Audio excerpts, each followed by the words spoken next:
নমস্কাৰ মোৰ মৰমৰ বন্ধু বান্ধৱীসকল পুনৰবাৰ আপোনালোকক স্বাগতম জনাইছো মোৰ এই ইউটিউব চেনেলটোলৈ আজিৰ এই ভিডিঅ'টোত আমি অসমত আগন্তুক হ'বলগীয়া যেটো আসাম পাব্লিক সাৰ্ভিস কমিশন বা অসম লোক সেৱা আয়োগৰ যেটো পৰীক্ষা হ'ব প্ৰিলিমছ পৰীক্ষা তাৰ বিষয়ে আপোনালোকক দুটামান কথা ক'বলৈ ওলাইছো আৰু বেসিক্যালি প্ৰিলিমছৰ যেটো সিলেবাস সেই সিলেবাসৰ বিষয়ে আপোনালোকক ক'বলৈ ওলাইছো এই ভিডিঅ'টো আৰম্ভ কৰাৰ আগতে আপোনালোকক মই দুই এখাৰমান কথা কৈ ল'বলৈ ওলাইছো যে যেটো এপিএসসি পৰীক্ষা হয় অৰ্থাৎ লোক সেৱা আয়োগৰ যেটো পৰীক্ষা সেই পৰীক্ষাটো বেসিক্যালি তিনটা স্টেপত হয় প্ৰিলিমছ মেইনছ আৰু ইন্টাৰভিউ অৰ্থাৎ অসমত ক'বলৈ গ'লে যেটো অসম লোক সেৱা আয়োগ সেই লোক সেৱা আয়োগৰ পৰীক্ষাটো বেসিক্যালি তিনটা ফেজত হয় বা তিনটা ভাগত হয় সেই ভাগ তিনটা হৈছে প্ৰাৰম্ভিক পৰীক্ষা যেটো অপচনেল হয় অৰ্থাৎ আপোনালোকে প্ৰত্যেকটো প্ৰশ্নৰ বাবে চাৰিটা অপচন পাব সেই অপচনবিলাকৰ ভিতৰত আপোনালোকৰ যোনটো সঠিক উত্তৰ সেই উত্তৰটো খালি গোল কৰিব লাগে সেইটো হৈছে আপোনালোকৰ প্ৰিলিমছ এক্সাম আৰু প্ৰিলিমছটো জাস্ট কোৱালিফাইং এক্সাম হে মানে প্ৰিলিমছৰ পৰা পোৱা যিকিনা মানে আপোনালোকে যিখিনি মাৰ্কছ প্ৰিলিমছত পাব সেই মাৰ্কখিনি আপোনালোকৰ যেটো এপিএসসি আপোনালোকৰ সিলেকশন হ'ব এই সিলেকশনত কেতিয়াও নালাগে প্ৰথম হ'ব আপোনালোকৰ প্ৰিলিমছ এক্সাম প্ৰিলিমছত যদি আপোনালোকে কোৱালিফাই কৰে তেতিয়া হলে আপোনালোকে মেইনছ এক্সামত বহিব পাব মেইনছ বা মুখ্য পৰীক্ষা আৰু এই মুখ্য পৰীক্ষাটোৰ আপোনালোকৰ ডেসক্ৰিপটিভ হয় অৰ্থাৎ তাতে আপোনালোকে বিভিন্ন ধৰণৰ প্ৰশ্নৰ উত্তৰবিলাক লিখিব লাগিব হ্যান্ড ৰিটেন যিবিলাক লিখিব লাগিব সেই মেইনছ পৰীক্ষাটো আৰু এই মেইনছ পৰীক্ষা ক্লিয়াৰ কৰাৰ পিছত আপোনালোকৰ ইন্টাৰভিউ সেকশন হ'ব বা যেটা সাক্ষাৎকাৰ পৰ্ব হয় এই সাক্ষাৎকাৰ পৰ্বত আপোনালোকক মৌখিকভাৱে বা অৰেলি যেটো ইন্টাৰভিউ বোৰ্ড হ'ব সেই ইন্টাৰভিউ বোৰ্ডে আপোনালোকক প্ৰশ্ন উত্তৰ বা আপোনাৰ নলেজ স্কিল ইত্যাদি বিষয়ে আপোনালোকক মৌখিকভাৱে প্ৰশ্ন উত্তৰ কৰিব আজি ভিডিঅ'টোত বেসিক্যালি মই যেটো এপিএসসি প্ৰিলিমছ 2024 ত হ'বলৈ গৈ আছে সেই এপিএসসি প্ৰিলিমছৰ সিলেবাসটোৰ বিষয়ে আপোনালোকক ক'বলৈ ওলাইছো গতিকে এই ভিডিঅ'টোৰ লগতে যেটো মই আপোনালোকক এক্সামটোৰ বিষয়ে ক'লো সেই এক্সামৰ লগতে আন এটা কথা হৈছে কি মই এতিয়ালৈকে এই এপিএসসি এক্সামটো ক্লিয়াৰ কৰা নাই গতিকে আপোনালোকে যদি জানিব বিচাৰিছে যে মই ক্লিয়াৰ কৰিছো না নাই মই আপোনালোকক ওপেনলি কৈছো যে মই এই এপিএসসি এক্সামটো এতিয়ালৈকে ক্লিয়াৰ কৰিব পৰা নাই এইখিনি কৈ আজি ভিডিঅ'টো আমি আৰম্ভ কৰিব ওলাইছো গতিকে আহকচোন ভিডিঅ'টো আমি আৰম্ভ কৰো প্ৰথম আপোনালোকে চাব যে এপিএসসি যেটো সিসি বা যেটো মানে আমাৰ যেটো কম্বাইন্ড কম্পিটিটিভ এক্সাম হয় সংযুক্ত প্ৰতিযোগিতামূলক পৰীক্ষা সেই এপিএসসি সিসি প্ৰিলিমছৰ সিলেবাসটো জানাৰ আগতে আপোনালোকে জানিব লাগিব যে সিসি প্ৰিলিমছ পৰীক্ষাটো হয় কেনেদৰে এবাৰ আমি এপিএসসি যেটো আমাৰ বছৰিকা যেটো ক্যালেন্ডাৰ এপিএসসি যেটো ৰিলিজ কৰিছে সেই হিচাপে 17 মাৰ্চ আগন্তুক যেটো 17 মাৰ্চ সেই 17 মাৰ্চ তাৰিখে এপিএসসি সিসি প্ৰিলিমছ হোৱাৰ সম্ভাৱনা যথেষ্ট আছে কাৰণ এপিএসসি নিজাকৈ যেটো ক্যালেন্ডাৰ এনুৱেল ক্যালেন্ডাৰ সেই এনুৱেল ক্যালেন্ডাৰতে এই তাৰিখটো মেনশন কৰি থৈ দিছে যে প্ৰিলিমছ অতি সম্ভৱ 17 মাৰ্চ তাৰিখে হ'ব আৰু এই প্ৰিলিমছ এক্সামত আপোনালোকে বহাৰ আগতে চাই ল'ব যে প্ৰিলিমছৰ আপোনালোকৰ পেপাৰ আছে মুঠ দুখন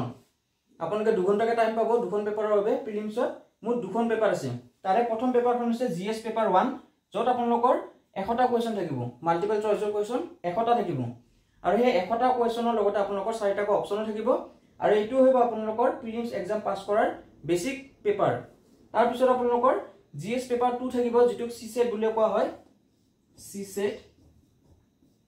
এই জিএছ পেপাৰ 2 আপোনালোকৰ টোটাল 80টা কোৱেশ্চন থাকিব আৰু এই গোটেইবিলাক কোৱেশ্চন হ'ব আপোনালোকৰ এনালিটিক্যাল বেস বা ৰিজনেবল আৰু কম্প্ৰিহেনশন বেসিছে এক্সাম মানে কোৱেশ্চন বিলাক ইয়াতো আপোনালোকৰ অপচনলে পাব কত লিখিব নালাগে আৰু এই এক্সামত যেটো জিএছ পেপাৰ 2 সেই জিএছ পেপাৰ 2 টো জাস্ট কোৱালিফাইং এক্সাম মানে কোৱালিফাইং হেটো হ'ব জাস্ট আপোনালোকে 33% এই এক্সামটো যেটো জিএছ পেপাৰ 2 তাতে জাস্ট আপোনালোকে 33% কেৰি কৰিলে হ'ল আপোনালোকে যদি জিএছ পেপাৰ 1 টো পাস কৰে কিন্তু জিএছ পেপাৰ 2 যদি আপোনালোকে কোৱালিফাই নহয় তেতিয়া হলে কিন্তু আপোনালোকে প্ৰিলিমছ ফেল কৰা বুজাব গতিকে এইখিনিলৈকে আপোনালোকে গম পালে যে প্ৰিলিমছ এক্সামটোত দুখন পেপাৰ থাকিব এখন আগবেলা হ'ব মানে মৰ্নিং শিফটত সেইখন হৈছে জিএছ পেপাৰ 1 যত 100টা কোৱেশ্চন থাকিব আৰু সেই কোৱেশ্চন বিলাক কি টপিকৰ পৰা আহিব হেতুৱে মই আপোনালোকক ক'বলৈ ওলাইছো আজি ভিডিঅ'টো আৰু নেক্সট হ'ব জিএছ পেপাৰ 2 অৰ্থাৎ সি সেটৰ কোৱেশ্চন যত আপোনালোকৰ গণিত ইংলিশ যোনটো ইংলিশৰ কম্প্ৰিহেনশন আৰু যেটো ৰিজনিং সেই তিনটা মানে আপোনালোকৰ সাবজেক্ট বেসিছত জিএছ পেপাৰ 2 হ'ব দুটা পৰীক্ষা আপোনালোকৰ 2 ঘণ্টাকৈ হ'ব আৰু এদিনতে দুটা পৰীক্ষা আপোনালোকৰ হৈ যাব গতিকে ইয়াৰ পিছত আহকচোন আমি যেটো এপিএসসি সিসি প্ৰিলিমছৰ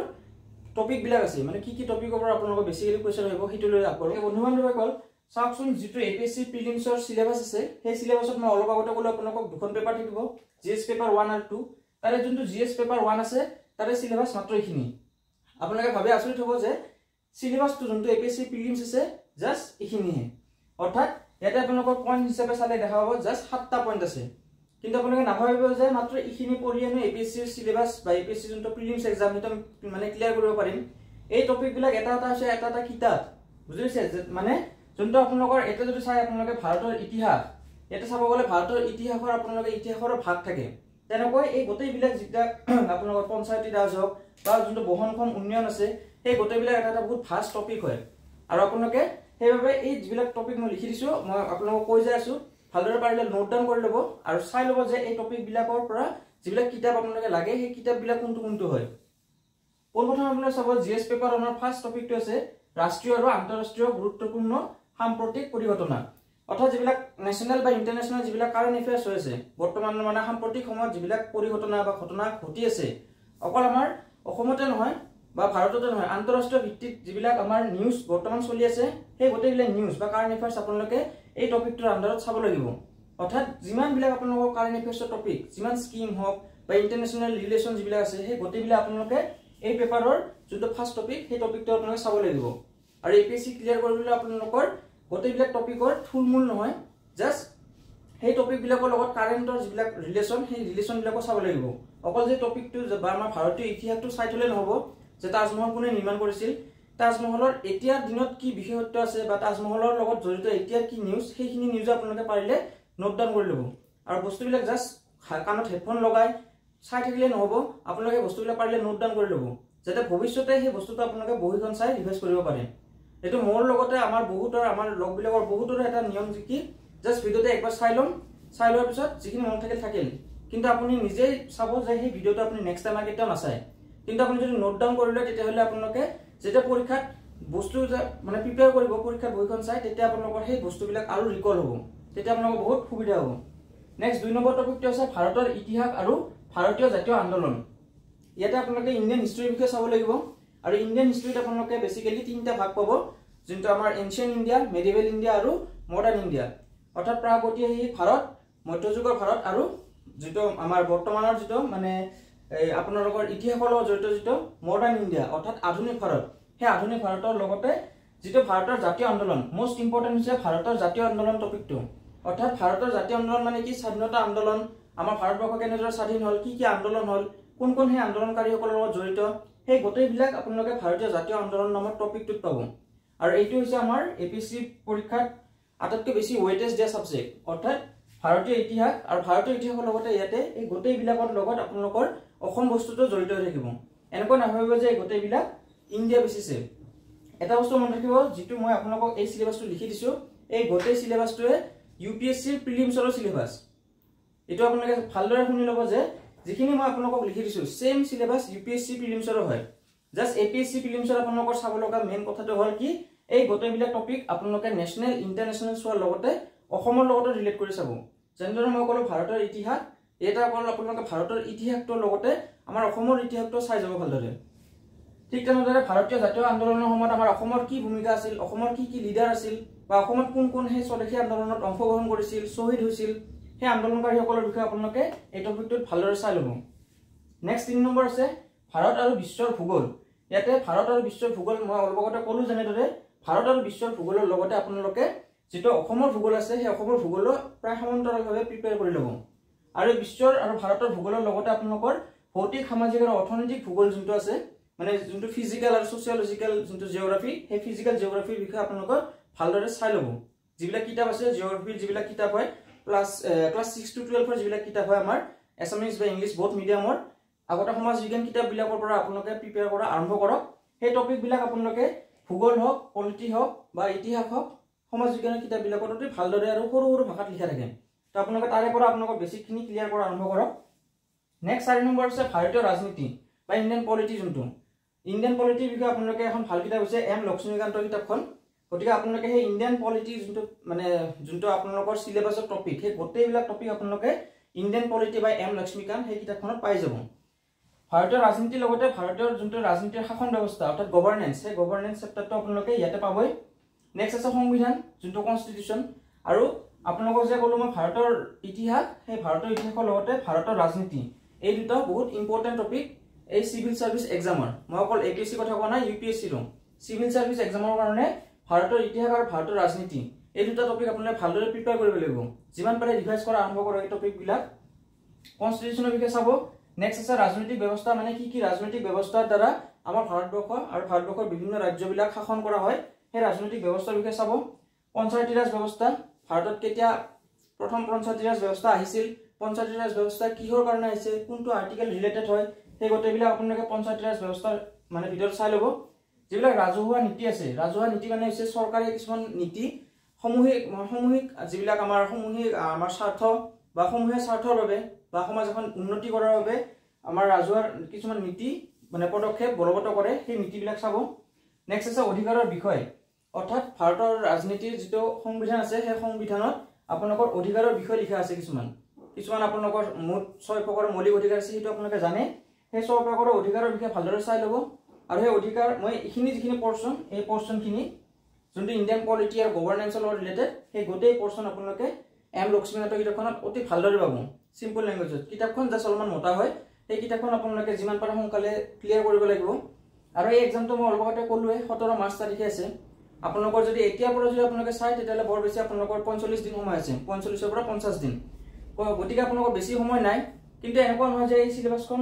বহুত ডাঙৰ বা ফাষ্ট চিলেবাছ। আপোনালোকে যদি ভালদৰে ৰেগুলাৰ যদি প্ৰিপেয়াৰ কৰে 6 ঘণ্টা 7 ঘণ্টাকৈ, তথাপি আপোনালোকে প্ৰিলিমছ এক্সামটোৰ কাৰণে অতি সোনকালে আৰু অতি ভালদৰে প্ৰিপেয়াৰ কৰিব পাৰিব। আৰু প্ৰিলিমছটো জাষ্ট কোৱালিফাইং এক্সাম, মানে ধৰক সাপোজ আপোনালোকৰ 100টা কুৱেশ্যন আছে, 60টা কুৱেশ্যন জাষ্ট ৰাইট হ'ব লাগে।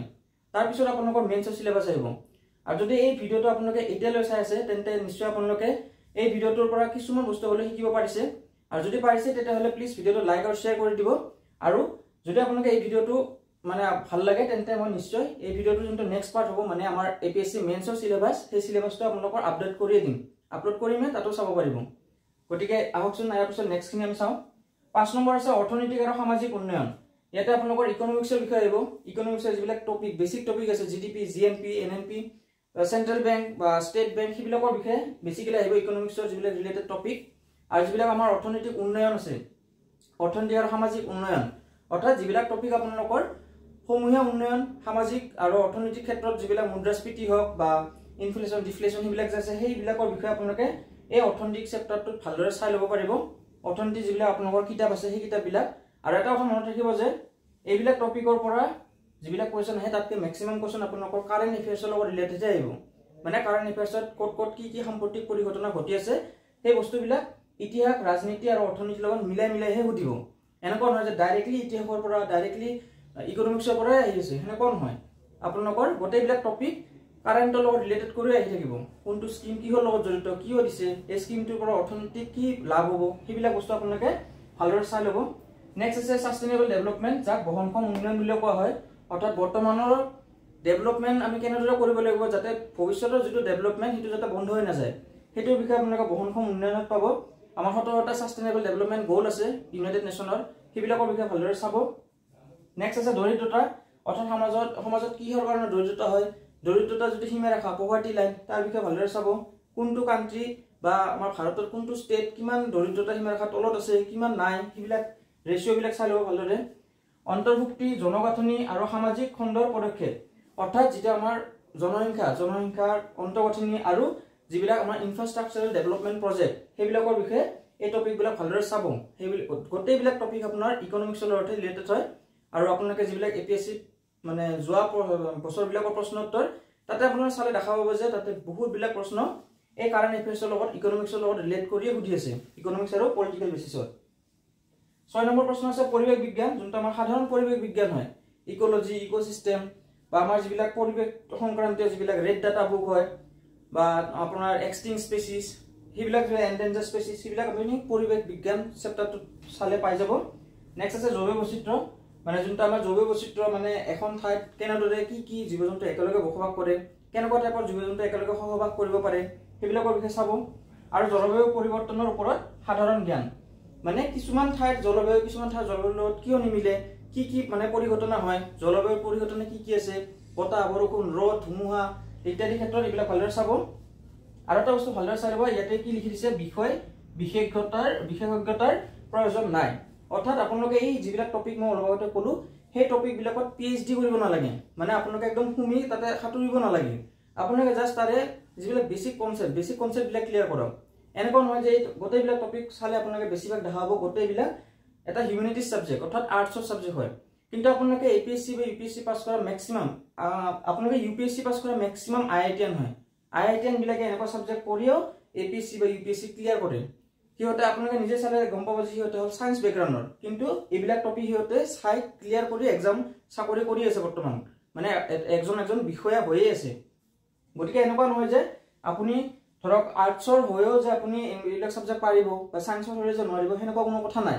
আপোনালোকে জাস্ট এই গোটেইবিলাক টপিক এটা নিজৰ সিস্টেমেটিক ওয়েত প্ৰিপেয়াৰ কৰা আৰম্ভ কৰক তাতে শুনি একাৰে পিএইচডি কৰিব নালাগে আপোনালোকে পিএইচডি এটা বেলেগ সাবজেক্ট হৈ যাব গতিকে আপোনালোকে সাধাৰণ জ্ঞান জাস্ট সাধাৰণ জ্ঞান বিলাক ল'ব যিকোনো সায়েন্সৰ সাবজেক্ট হয় এটা আপোনালোকে 7 নম্বৰ অপচনটো দেখাই পাইছে পইণ্টত সাধাৰণ বিজ্ঞান অৰ্থাৎ ইয়াতে সাধাৰণ বিজ্ঞানৰ টপিক আহিব ফিজিক্স কেমিষ্ট্ৰি তাৰো প্ৰশ্ন আপোনালোকৰ আহিব কিন্তু ইমান ডিটেইলছত নাহে যে আপোনালোকে ফিজিক্সৰ একদম বহুত ভিতৰত যিবিলাক আমি গ্ৰেজুৱেচন বা মাষ্টাৰ ডিগ্ৰী কৰোতে লাগে হেনেকুৱা টাইপৰ বস্তু ইয়াতে ইমানখিনি নালাগে গতিকে আপোনালোকে যদি মাষ্টাৰ ডিগ্ৰী সাপোজ ইকোনমিক্স হক এডুকেশ্যন হক পলিটিকেলত হক কৰিছে তেন্তে আপোনালোকে নাভাবিব যে মই পলিটিকেলৰ গোটেই কোৱেশ্যনে পাৰিম বা আপোনালোকে যদি ইকোনমিক্সত কৰিছে ইকোনমিক্সৰ গোটেই পৰ্চনটোৱে পাৰিম হেনেকুৱা নাভাবিব জাস্ট আপোনালোকে গোটেই বিলাক টপিক সাধাৰণভাৱে প্ৰিপেয়াৰ কৰা আৰম্ভ কৰক আৰু এতিয়াৰ পৰা কৰক আপোনালোকৰ সময় বেছি নাই আৰু লাষ্ট তলত লিখা আছে 30 to 35% প্ৰশ্ন অসম সংক্ৰান্তীয় অৰ্থাৎ যিমান বিলাক আপোনালোকক মই টপিক কলো সেই টপিক বিলাক 100টা প্ৰশ্ন আহিব তাৰে ম্যাক্সিমাম 35টা কোৱেশ্যন অসম ৰিলেটেড হ'ব মানে অসমৰ ওপৰত বেছ কৰি প্ৰশ্নটো বনাব 35টা কোৱেশ্যন আপোনালোকৰ কি কয় কাৰেন্ট এফেয়াৰ্স হওক বা ইতিহাস হওক বা যিবিলাক ভূগোলৰ প্ৰশ্ন ৰাজনীতিৰ প্ৰশ্ন অৰ্থনৈতিক প্ৰশ্ন পৰিৱেশৰ প্ৰশ্ন সেই গোটেইবিলাক প্ৰশ্নৰ 35% প্ৰশ্ন আপোনালোকৰ আসাম স্পেসিফিক হ'ব গতিকে অসমৰ লগত ৰিলেটেড কৰি পঢ়িবলৈ আৰম্ভ কৰক ইয়াৰ পিছত আপোনালোকক মই যোনটো জিএস পেপাৰ 2 অৰ্থাৎ সিসেট তাৰ বিষয়ে ক'বলৈ ওলাইছো গতিকে আহকচোন জিএস পেপাৰ 2 সিলেবাসটোৰ বিষয়ে অলপমান ডিসকাস কৰি লওঁ গতিকে বন্ধু-বান্ধৱীসকল এইটো হৈছে জিএস পেপাৰ 2 যাক সিসেট বুলি কোৱা হয় সেই জিএস পেপাৰ 2 সিলেবাস এই সিলেবাসটো আপোনালোকে সিলেবাসটো জনাৰ আগতে আপোনালোকে এটা বস্তু ক্লিয়াৰ কৰি লওক যে এই সিলেবাসটো যিবিলাক টপিক আছে সেই টপিক বিলাকৰ পৰা মুঠ 80টা কোৱেশ্যন আহিব আপোনালোকৰ মুঠ 80টা কোৱেশ্যন আহিব আৰু এই 80টা কোৱেশ্যনৰ ভিতৰত আপোনালোকে জাস্ট কোৱালিফাই কৰিব লাগে 33% লৈ কিনে জাস্ট 33% ক্লিয়াৰ কৰিলে আপোনালোকে এই পেপাৰটো ক্লিয়াৰ কিন্তু আপোনালোকৰ কন্ডিশন এটা আছে আপোনালোকে যে ফাৰ্স্ট পেপাৰটো 200 ভিতৰত 200 লয় কিন্তু এই পেপাৰটো যদি আপোনালোকে ক্লিয়াৰ নহয় তেন্তে আপোনালোকৰ প্ৰিলিমছ ক্লিয়াৰ নহব সেইকাৰণে ভালদৰে এই টপিকটো চাই ল'ব সিসেট পেপাৰটো বেছি টান নহয় কোৱেশ্যন আপোনালোকৰ 80 মাৰ্কৰ মানে 80টা টোটাল কোৱেশ্যন আহিব প্ৰথম আছে বোধগম্যতা অৰ্থাৎ যেটো কম্প্ৰিহেনশন বুলি কয় সেই কম্প্ৰিহেনশনটো আছে নেক্সট মানে ইংৰাজী যোনটো মানে আপোনালোকৰ পেছেজ দিব সেই পেছেজৰ পৰা ইংৰাজী আপোনালোকৰ কম্প্ৰিহেনশন আছে নেক্সট আছে যোগাযোগ দক্ষতাকে ধৰি আন্তঃব্যক্তিগত দক্ষতা অৰ্থাৎ আপোনালোকে কেনেদৰে বিভিন্ন ধৰণৰ টপিক বিলাকক এটা লগত আন এটা ইন্টাৰলিংক কৰিব পাৰে সেইটো আছে নেক্সট 3 নম্বৰ আছে যুক্তিসংগত যুক্তি বিশ্লেষণ যোগ্যতা অৰ্থাৎ আপোনালোকৰ লজিক্যাল আৰু ভাৰ্বেল ৰিজনিং যোনটো বুলি কয় সেই লজিক্যাল আৰু ভাৰ্বেল ৰিজনিংটো আপোনালোকৰ 3 নম্বৰ টপিকটো আছে 4 নম্বৰ আছে সিদ্ধান্ত লোৱা আৰু সমস্যা সমাধান অৰ্থাৎ আপোনালোকক কিছুমান সিচুৱেচন দি দিব সেই সিচুৱেচন বিলাক আপোনালোকৰ